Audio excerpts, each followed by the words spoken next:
I see is a lot of tension and a lot of divisiveness. And that is not going to help anyone in this situation. Tuesday night, dozens of parents and students came to the Santa Barbara Unified School District Board meeting to voice their anger and disappointment upon learning fifth graders at some schools won't get to go on the annual Catalina Island Marine Institute field trip. The district says this is an equity issue, saying it's unfair that some schools have parents that are able to fundraise enough money for the kids to go, whereas other schools don't even have an active parent-teacher association. Parents at Tuesday's board meeting felt that disallowing overnight trips for the fifth graders doesn't help anyone. What I am seeing are things being removed versus seeing things actually being put into place. Parents say the district's decision came out of the blue.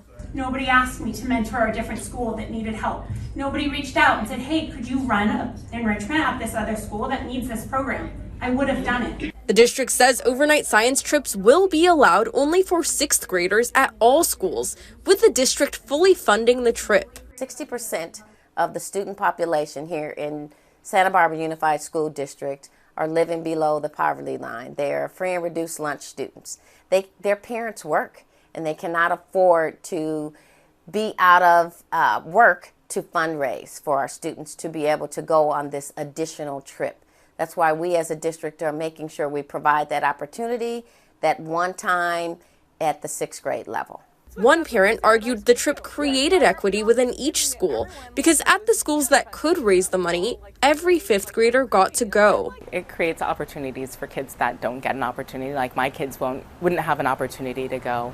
In past years, parents and students have raised thousands of dollars for an entire fifth grade class to be able to go on the Catalina Island trip. Students and parents have proposed fundraising for the district as a whole. Instead of thinking creatively, and Santa Barbara is known for rallying around each other, right, to help everybody rise up.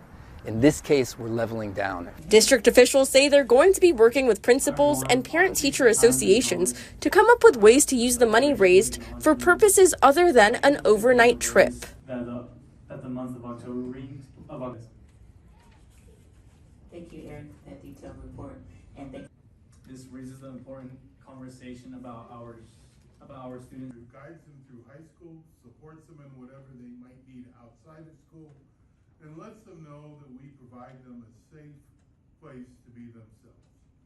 We meet with our mentees a minimum of one time a week, thus receiving a significant amount of individual support. The development of this relationship is, I believe, the most important